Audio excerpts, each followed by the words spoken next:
Luke, welcome, welcome. It's good to have you here. It's been a while. I haven't done a live stream in maybe I'll have to check, maybe a month. It's been a while. I've been really busy. But I'm going to be trying to do live streams more often, for sure. Ideally twice a week. So we'll see. If you don't know me anyway, my name is Luke. I will be your teacher for this live class. I'll be answering questions and stuff. We'll probably just go for it'll be a shorter one today, about 40 minutes. If you haven't already, make sure you hit the like button if you like the video. If you don't like it, then hit the dislike button. And check out my full courses in the links in the description. If you do like the channel and you want to show your support, you can send your money to me directly. No, I'm just kidding. You can buy my courses. That would be a way of doing that. Or you can just hit the subscribe button. And that helps too. That would also be great. That would be fantastic. Now, I'm trying to figure out what has changed with the streaming thing that I use. So give me 1 second. Just give me a second.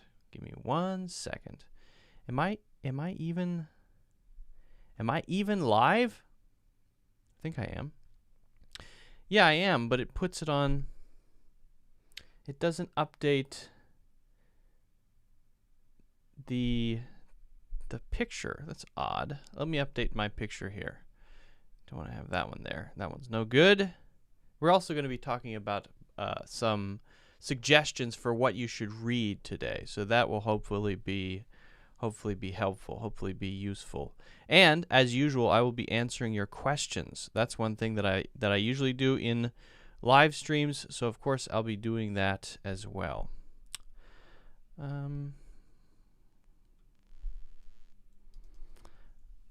I don't like the new changes that YouTube has made to the live streaming thing. It has messed me up. It is causing me problems, and I don't like it. Sometimes just don't fix it. Just leave it because it's fine. You don't have to always update it all the time, right? Right? I mean, if you're always updating things, even when it doesn't need to be updated, then you make it potentially worse than it was before. Am I crazy? Am I crazy for thinking that? All right. So it's there, but it's not there. Guys, you got to give me just a second because I'm figuring this dumb thing out. Figuring this dumb thing out. Okay. All right. Okay. If you guys have questions, you're welcome to. Oh, Naomi is here. That's good. Welcome, Naomi. This is my tech problems face. That's what I look like when I'm having tech problems. Actually, I'm not having tech problems.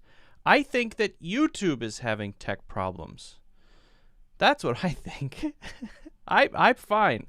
I'm doing what I usually do. Oh, here, the police are here to help me. Thank goodness. Oh, thank God. Simon is here. Hello, Simon. You're interested in this dialect. What dialect do you mean, Simon? Can you clarify? Can you clarify your question, and maybe I can talk about dialects or accents. Sok Kana is here. Very good. Simon says, please, I have a question about dialect. Do you have cut merger? I have no idea what that means. I've never heard or seen that before in my entire life. What does that mean? Cut merger. Caught merger. Nope, never heard that. I wish I knew. Naomi says, where do you live? Does everyone in your place speak very clearly and understandable? Well, what do you mean by place? I live in New York, and I live in Queens in New York City. And Queens happens to be the most diverse place, as far as I know, on planet Earth. What that means is if I walk down that street, I will hear people speaking Arabic. If I walk down that street, I will hear people speaking Spanish. If I walk down that street, people will be speaking Portuguese. If I walk down that street, people will be speaking maybe Korean. So Queens is this center of international culture. It's really a mixed bag of different people, right? My neighborhood is mostly Indian people, people from Russia, especially the Russian Jewish community, and part of I think it's Fujian people from Fujian province in China. And so it's this great mix, which I think is very cool. I like that. But if you're asking if everyone around me in my neighborhood speaks very clear English, the answer is no. Many people do, of course, but many people don't. It is Queens, New York is the mixing bowl of the world, perhaps. More mixed than anywhere else that I know of. Now, in my household, it's just me and my wife. My wife is Chinese, so her English is also not like mine. So maybe I'm not sure what your question is asking. Maybe I don't know. But yeah, not a lot of very clear native English speakers around me, which I'm okay with. I don't mind at all. That's actually what I prefer. I don't need to hear. American English actually annoys me a little bit, to be totally honest with you. So then you might be thinking, wait a second, does that mean you annoy yourself? Yes, that's right. I annoy myself. I'm annoyed by my own pronunciation. American English is a little bit irritating to listen to. Okay, so Manuel says, did you think Finnegan's Wake is a good book to read? I read an article on the internet that this is a good book. Well, if you want to torture yourself with things that you won't understand, then you should read Finnegan's Wake. Finnegan's Wake is often considered to be one of the, at first reading, one of the most incomprehensible books written. Now, I'm not talking about code books. There are books that are written in code, and that's a different thing. This is a book written in the English language, which, when you read it, makes very little sense. It's very hard to understand. Now, as you really, really read it, then you can pick out more and more. But even the most intelligent, knowledgeable people would have to do extensive research to understand everything in it. And so no, I don't think it's probably the worst book for an English learner to read. If I were to put a book at the highest place of worst books to read, that would be the number one. So whoever wrote that list, whoever created that article that said that's the best book to choose, is insane, because what they did was choose the worst book, the absolute worst book. Now, maybe they did it as a joke. They probably did it as a joke, because no one would, in their right mind, recommend that book to anyone. However, there is another book written by a guy named Joseph Campbell. He wrote a book called Skeleton Key to Finnegan's Wake. And Skeleton Key to Finnegan's Wake is a book that helps you understand Finnegan's Wake. So that one would be maybe more interesting. So if you bought Skeleton Key to Finnegan's Wake, you could understand the references in Finnegan's Wake and use that as sort of a guideline. Yeah. Yeah, don't read that. Don't read it. Where do you... Okay, hello from Saudi Arabia. Hello. Do you spell these two, caught and caught, in the same way? If so, it means you have caught merger.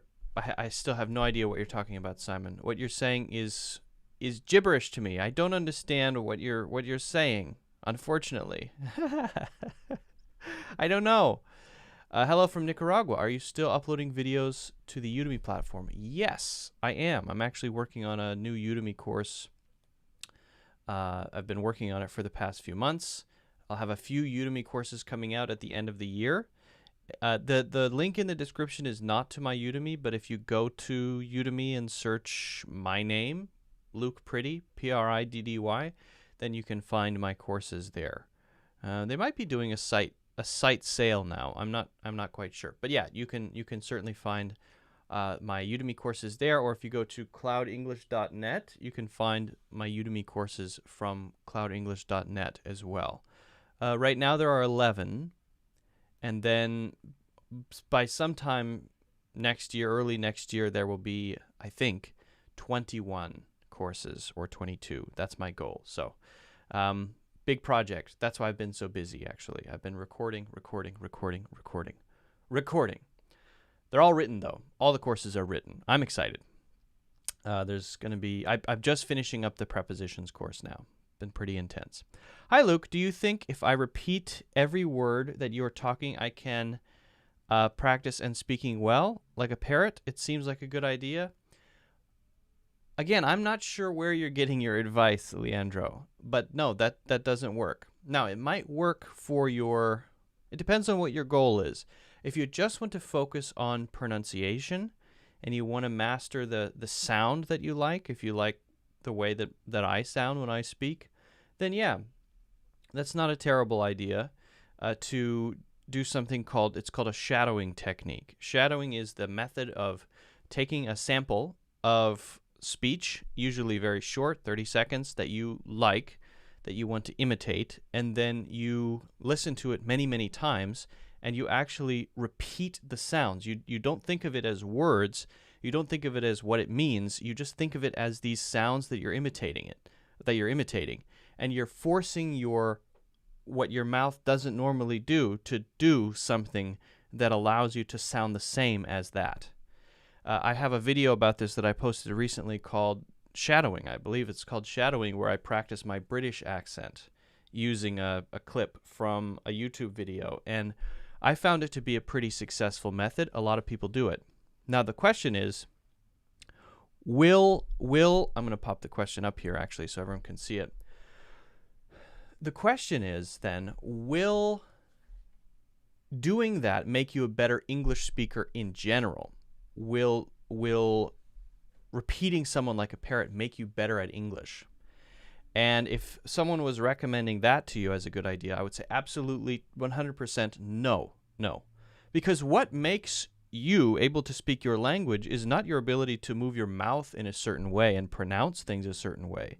It's your ability to form thoughts, find the words you need, build sentences. You have habits around constructing or building sentences and picking the right word or the right idiom, choosing the right tense, putting it in time correctly.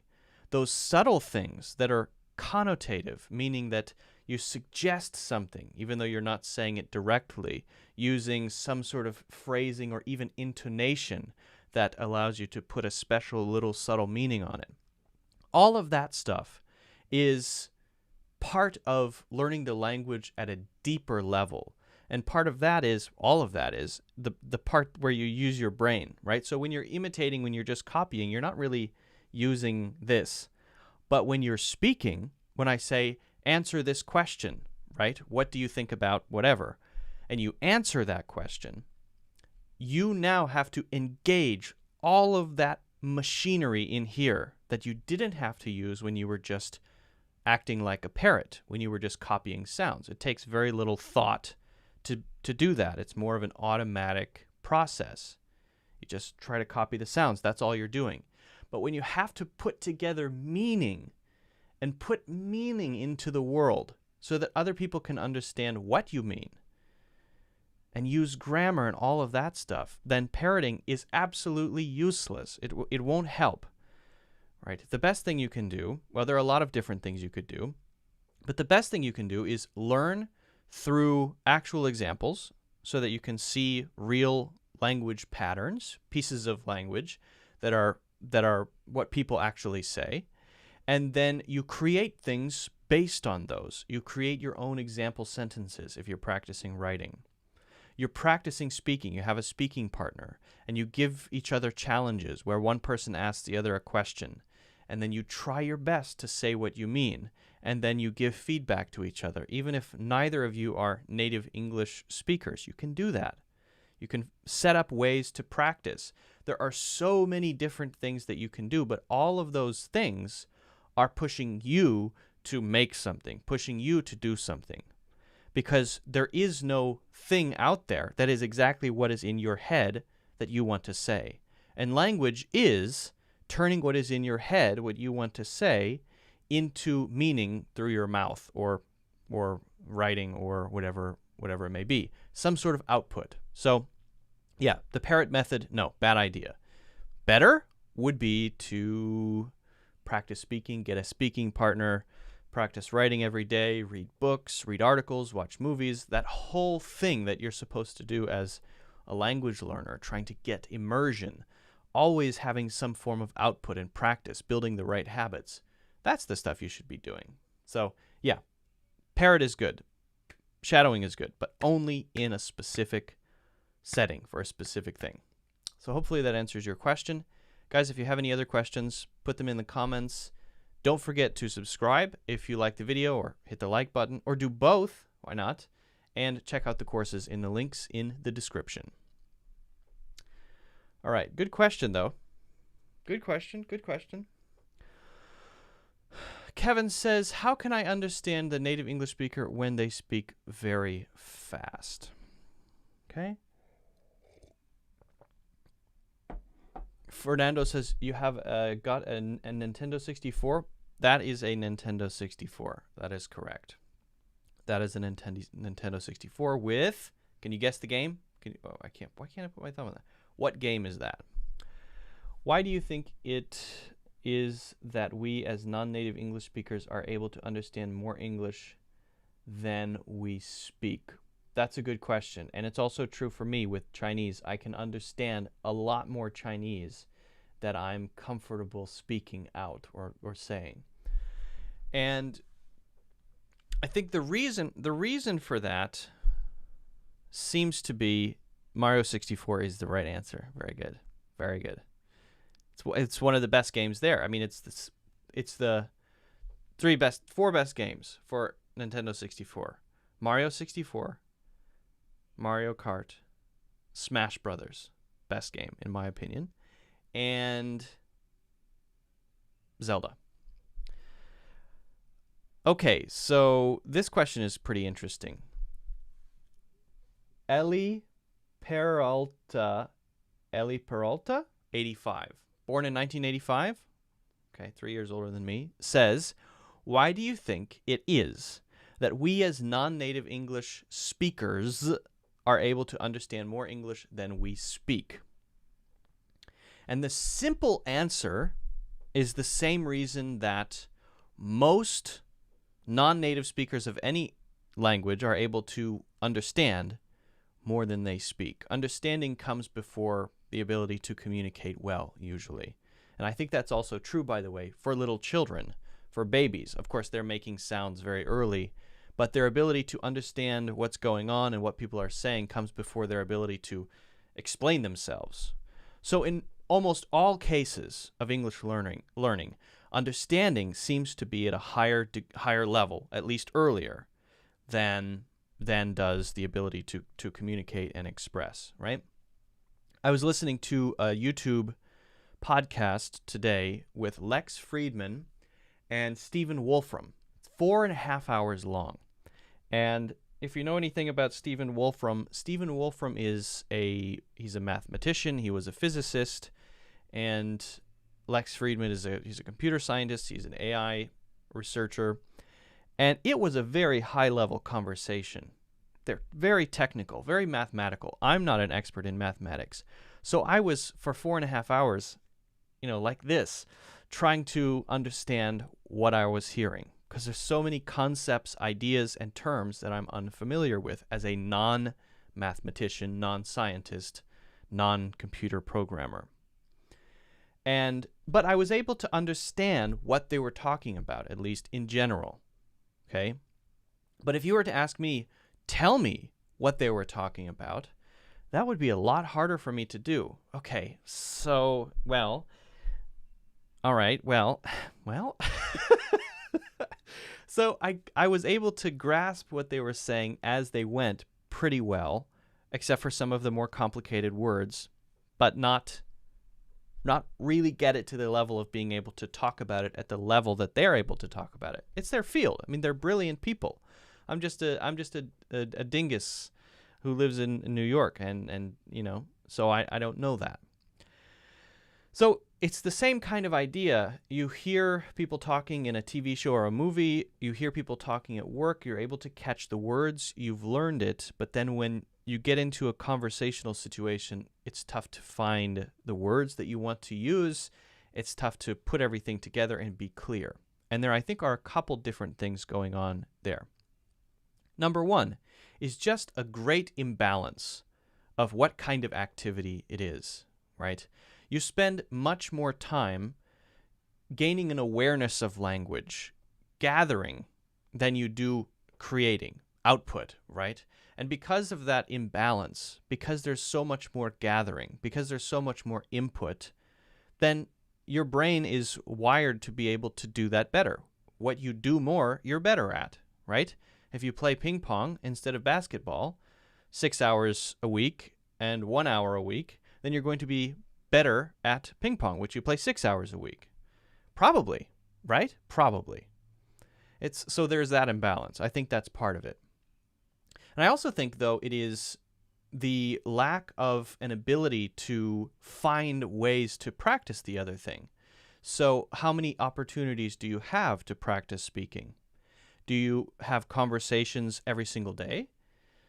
Well, if not, then that's an obvious one. You need to find more ways to do it. Just getting comfortable with having conversations is really, really key.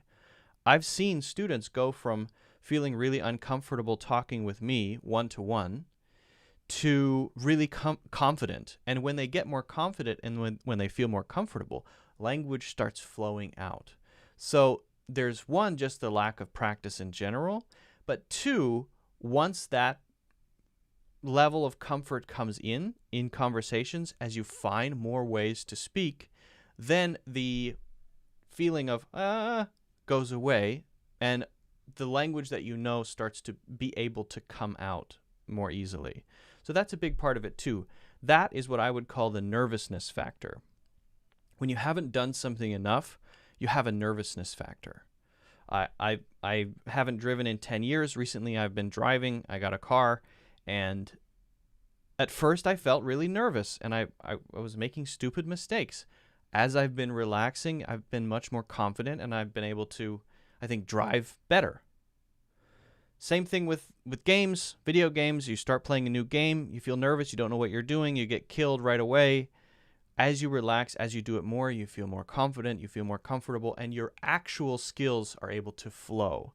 Prior to that, with that nervousness in the way, it's like a wall, and it's stopping all of the things that are there, the language that you know, the grammar that you know, from coming out. When that goes down and you feel more relaxed, then you're at your actual level. But then you still find, I still don't feel I'm as good as my ability to understand. And then you come up against that first issue, which is simply the imbalance of practicing one thing much more than the other, doing one thing much more than the other. And there you just need to focus on finding more ways to practice, practicing writing, all of that stuff. You need to really, really prioritize speaking partners. You need to prioritize exercises that help you to think in English. You need to prioritize writing examples down. So that would be my general advice and my general sense. I think it's true for learning languages, but I think it's true for most other things that we learn as well. So hopefully that makes sense. It's a good question. Guys, if you have any other questions, let me know in the comments. Don't forget to subscribe. Don't forget to like. And check out the full courses in the links in the description. Okay, good one.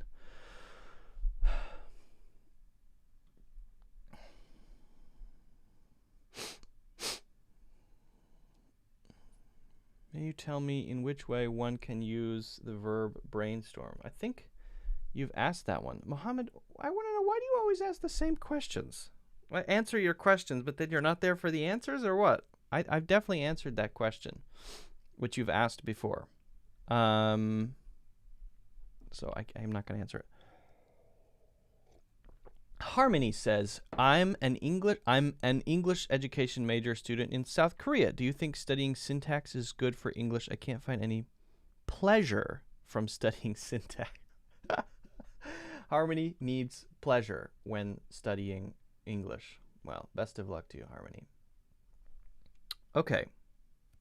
Yes, I like this question. I like this question from Harmony. It's a good one.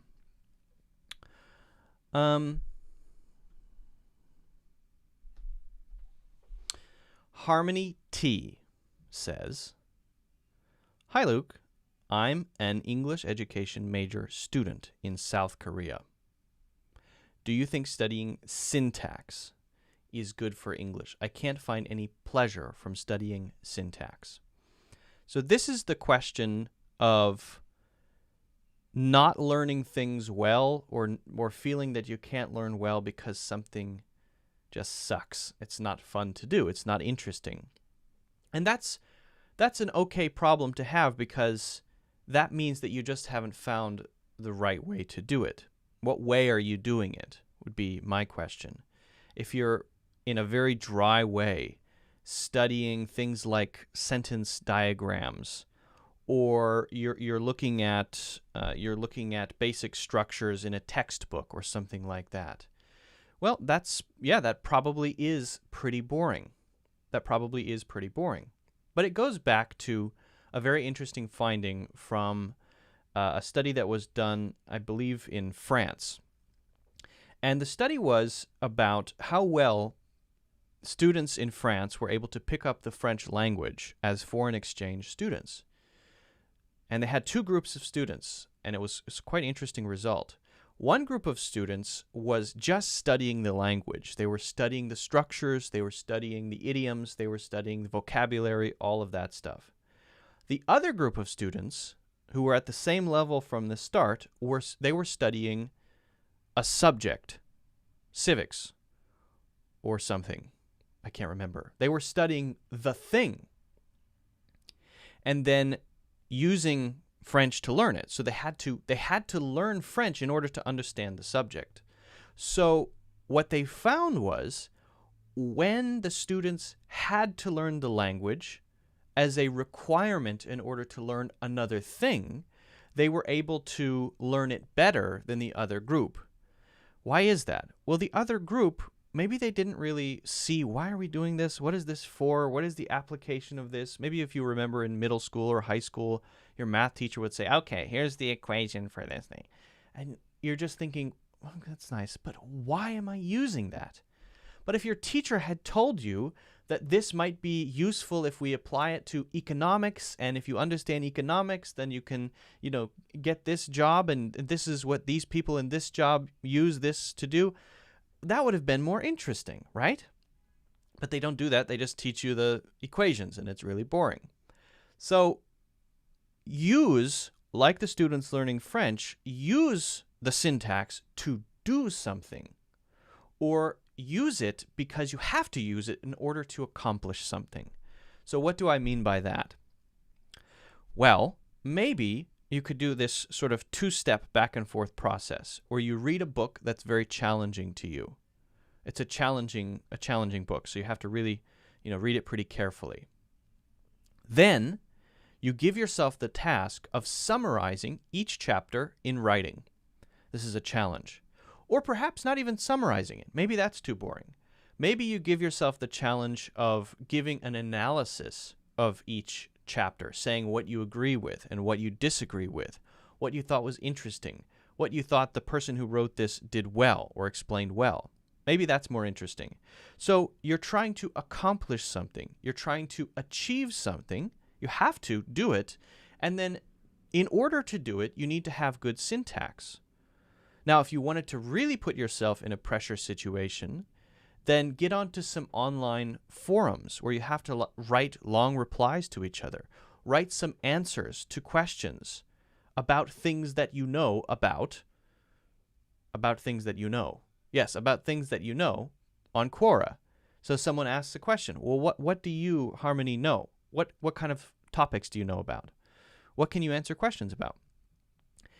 Go on Quora and find one that you feel comfortable with and try to write a little article about that thing. It should be something that you know about, something you're interested in. And then you have to know that many people, might be thousands of people, will read that. and they'll be judging you.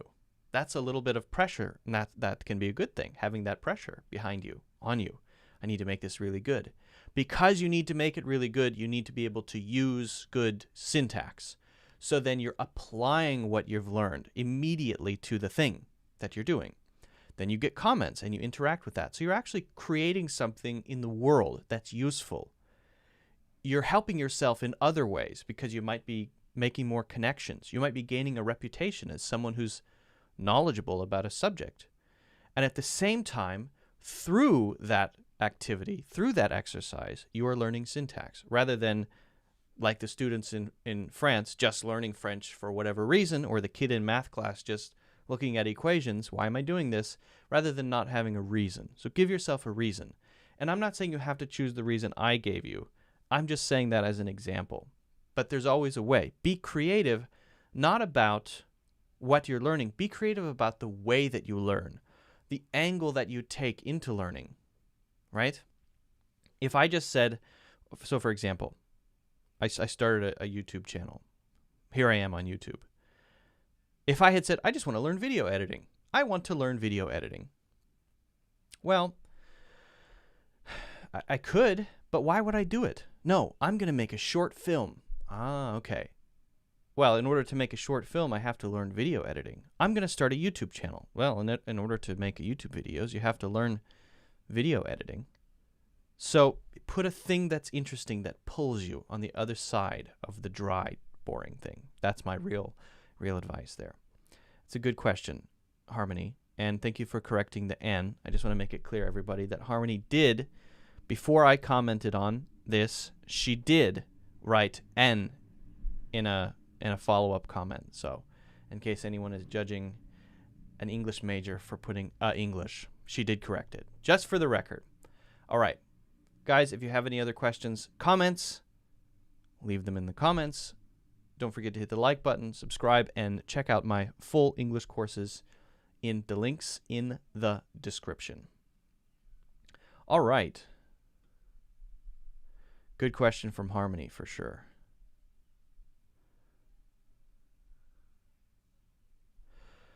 All right.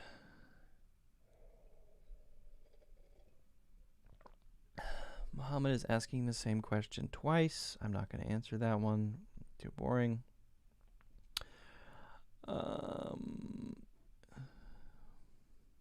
Sure thing, Harmony. Nice question.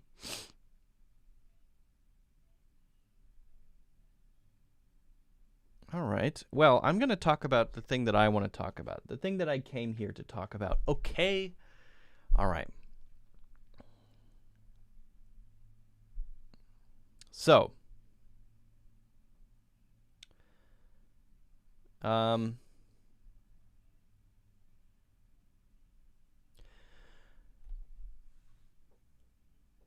you may have seen my other video recommending some books for English learners. Those were physical books.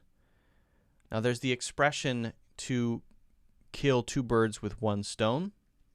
I don't like that expression. It's pretty violent. I've heard the alternative, to feed two birds with one scone. I like that better. It's friendly toward birds. So I want to talk about 7 books that you can read, books that I think the average English learner should be able to understand fairly well, but books that are in audio form rather than physical books. So that video was about physical books that you can pick up and read. I want to give you some audiobooks, all of which I have read, which I think are at a level doable for most of you. Doable. Maybe a little challenging here and there, but doable. Nothing too complicated. The language is not too hard. And the books that I'm recommending have pretty clear narrators. The person who's doing the voiceover for the book is pretty clear. A nice voice, in other words. So, the criteria, that means why I'm recommending these. Why am I choosing these? Number 1, a good listening experience. Audiobooks are listening. A good listening experience. Clear, easy to understand, not a strong accent. Okay, that's the first. 2, the language is not very complex or too difficult or there isn't too much difficult language, for example, on every page. Maybe once in a while it gets a little difficult, but not on every single page. 3, it's actually a good book. It's an interesting book. You can get something from it in your life, okay? So that's what we're going to do. We're going to talk about 7 of the best audiobooks for English learners. And this is just, of course, I shouldn't even have to say this. It's my opinion. It's your opinion? Yes, of course it's my opinion. Whose else opinion would it be? There is no formal, serious, 100% objective list of books. This is what I think would be good. So check these out. Now, I should say that I read audiobooks on Audible. I actually don't have an affiliate link for Audible. Maybe I should get one. I'm an unofficial spokesperson for Audible. They haven't paid me anything to say this, but I think Audible is a really great way to listen to audiobooks, and their library is huge. They have a huge library. And so I would recommend them. I do a monthly membership. There are other services out there which are, I guess, good as well, but I'm an Audible fan. Okay, so let's go through these one by one. I'm going to introduce these 7. I'm going to say why they might be worth listening to, and you can decide for yourself if they are the right choice for you. Okay? Number 1, Sherlock Holmes. Now, this is a specific Sherlock Holmes, and I'm putting the covers up here so that you can see which version I'm talking about. Notice the name underneath Sherlock Holmes. It's Stephen Fry. Now, Stephen Fry is a quite famous British person who has a very interesting, soft, gentle, I think very pleasing voice. He's been in many TV shows. There's a TV show he hosted called QI, which is quite funny. I would recommend that. Anyway, he reads the entire Sherlock Holmes series, and he does such a good job. It's amazing. It's incredible. So I would really recommend this one. Now, I should say that the English that you're reading is not modern English. They are speaking in a sort of classical style of English. It's a bit more formal. It's a bit outdated. But by reading these, you're still gaining knowledge of English and how people communicate and getting a feeling for it and improving your listening. The reason I said it's 2 birds with 1 stone is that you can read a book and learn English, improve your English, but also improve your listening, your ability to listen, right? That's a really important part because a lot of people are good at reading and not good at listening. And that's fine if that's okay with you, but a lot of people struggle with that, and so this would be a good start. Now, if you find the British accent difficult, maybe that's because you need to practice it more. I don't know, but it's great. I listened to the whole thing. I may listen to it again eventually because it's really that good. It's amazing. Next one. Never Split the Difference. Now, this is a nonfiction book, and you'll notice that the rest of the books that I talk about are nonfiction. So why am I talking about mostly nonfiction? The reason I recommend mostly nonfiction is that actually nonfiction books are easier to read. The problem with many novels is that they use language of description and they use language of color, and that can make it actually harder. So reading novels is more difficult than reading nonfiction. Nonfiction is written at usually an 8th grade reading level. This one is about how to negotiate. Now, you might be thinking, okay, well, I'm not a business person. Why would I need to negotiate? This is a really insightful book, not only about negotiating in formal situations, but how to deal with other people and make it so that when you're dealing with them, you get the most out of it, but not in a way that uses them, not in a way that puts them on a lower level. Everybody comes out of the situation in a positive way. It's a really great book. So this guy, Chris Voss, he is an FBI negotiator for many years and teaches his secrets for negotiation. It's quite interesting, and I would say a very insightful book. It's called Never Split the Difference. Negotiating as if your life depended on it. Never split the difference means that you never give up. So the common idea is, oh yeah, well, you should just, if you want to come to an agreement, you just compromise. You meet in the middle. Chris Voss would say, no, you don't. You don't. You don't give up. You get what you want. It's pretty cool. It's a really good book. I recommend it. Next one, Just So by Alan Watts. Now this is a weird one. So I would recommend before you check out this one, it's not really a book. It's Alan Watts talking about topics. But listening to Alan Watts talk, I find to be, it's one of my favorite things to do.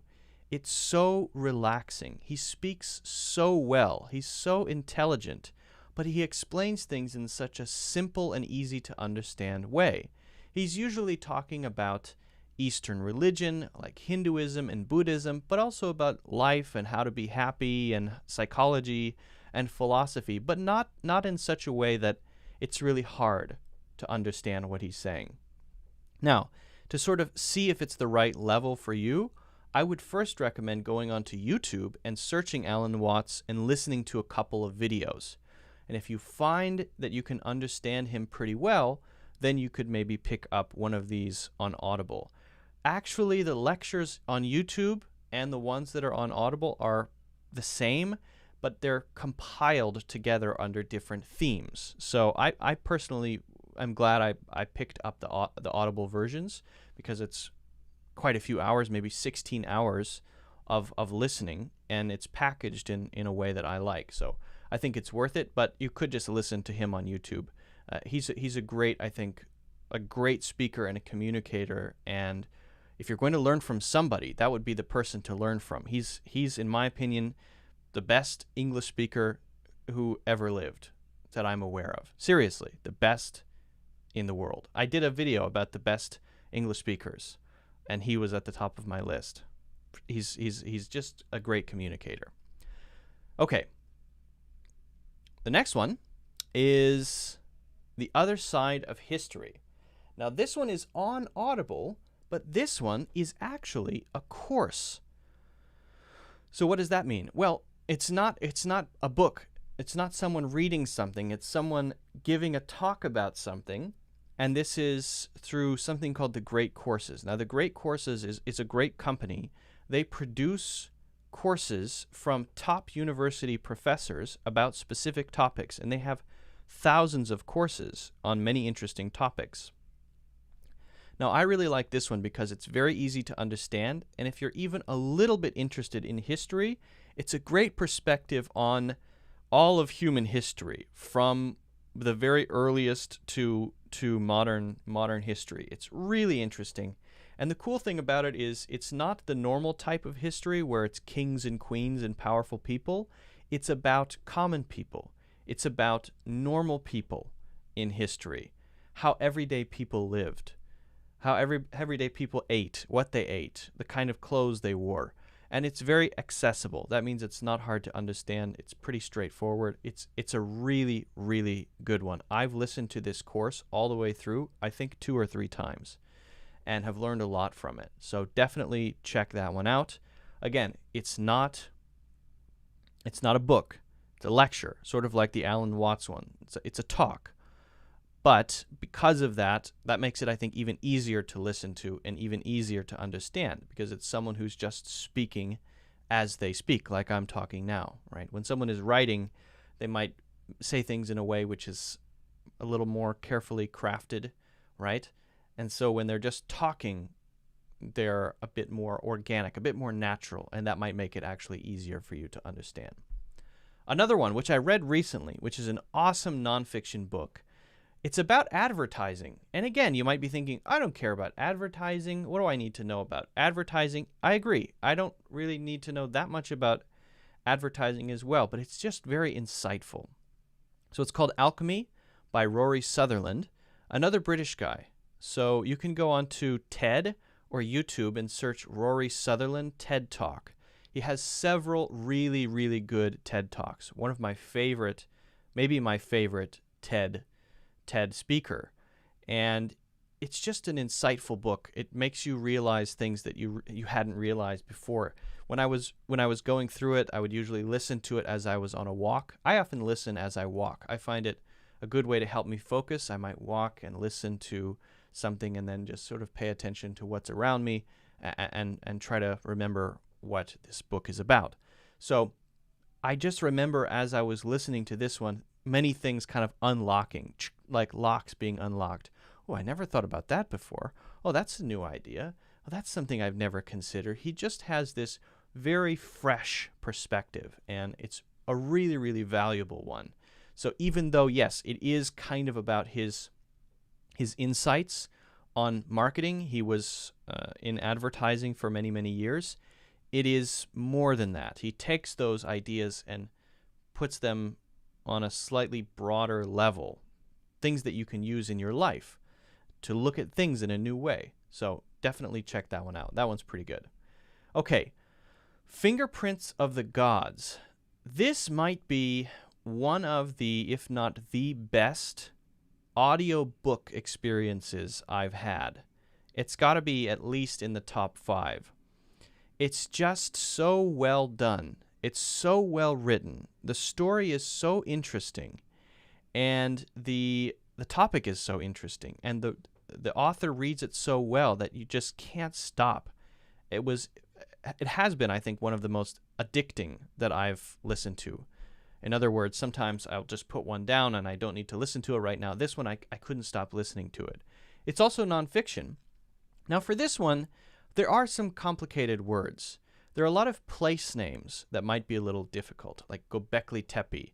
So yes, some strange names that you might not have heard before. But once you kind of learn the place names, it's fairly easy to understand. This is a book about the idea that there were advanced humans, an advanced civilization before the floods that happened whenever they happened, maybe 11,000 years ago, something like that. There was a civilization that happened before that, and I'm not saying this is true, I don't know, but it's a really interesting explanation of that, and it's a great read. So I would recommend that one, and he reads it so well. He has such a nice voice, Graham Hancock. Again, if you want to listen to these people's voices first, you can just search them on YouTube and see if you can understand them. Graham Hancock has done a couple of Joe Rogan Experience podcasts. Rory Sutherland is on YouTube. Alan Watts is on YouTube. Most of these people are already up there. So if you want to listen to them, you can also sample the books before you download them as well. Last one. This one I choose not only for the experience, but especially for the lessons. There's a well-known investor. His name is Ray Dalio, and he wrote a book called Principles about all of the things, the insights from his life in the investing finance world. Again, it's not just about finance and investing. You can gain some insights, but really it's about how you work. It's about how you interact with people. It's about how you handle everyday situations. And he takes these ideas for life and for work and applies them in a way that you can really pick up. I found when I was going through it, it's not like, oh, that's an interesting rule, but I don't know how I can use that in my life. No, I really found that it was written in a way so that I could take it, even though he's talking about finance and his life in investing, I could pick up the main insight and put it in my own life. That's what I found going through that. So check that one out as well. The only weird thing about that one is that it's read by 2 different people. He's quite old. He's in his 70s, so maybe he just got tired. I don't know. But some of the sections are read by another guy. And the other guy just suddenly appears and is reading. Then it goes back to Ray. And so it's a little weird. I wish Ray had read the whole thing by himself. I don't know why. If it's the book that represents your whole life's work, I would think that you would want to read all of that by yourself, right? But whatever. Anyway, there's this weird guy who reads some of it, but it's still very good and very interesting. So those are the 7 books that I would recommend that you listen to as audiobooks. If you are learning English, if you're at an intermediate level, I think you could handle any of these books. It would be a good starting place. If you pick up any of these and you enjoy them or you don't, let me know in the comments. I would like to hear from you on this. If you have any other suggestions on books that you've listened to or other resources that English learners can listen to so that they can feed 2 birds with 1 scone, let me know in the comments. Also, if you haven't already, make sure you hit the subscribe button. Make sure you like the video, and don't forget to check out my full courses in the links in the description. All right. Guys, I know you've got some more questions and stuff, but I got to run. I have a meeting. We're a little short today. I know it's a little short today. I promise I'll make it up to you. I will try to do, I would like, well, I'm not going to promise anything. I'm going to be doing more live streams. Don't worry. Don't worry, guys. More live streams. More, of course. So thanks for hanging out for a little while. And if I didn't get to your question, then ask it next time. I will be back. And if you have any other questions that you want to just leave in the comments, that's okay too. Again, I would really appreciate if you could smash the like button, and some good questions today. Yeah, read them all. Read them all. I would, if you're going to start somewhere, what would you start with? What would you start with? What would you start with? If you're going to start somewhere, so there are different types here. I have fiction. Okay, so pick up Sherlock Holmes because that's the only fiction I have, right? Pick that one up. That's fiction, and it's such a good experience. It just, Stephen Fry reads it so well. If you're going to pick up one of the lectures, I would say go with The Other Side of History, because that one really covers, well, if you're interested in history, it's so easy to listen to and really covers a lot of ground. It's cool.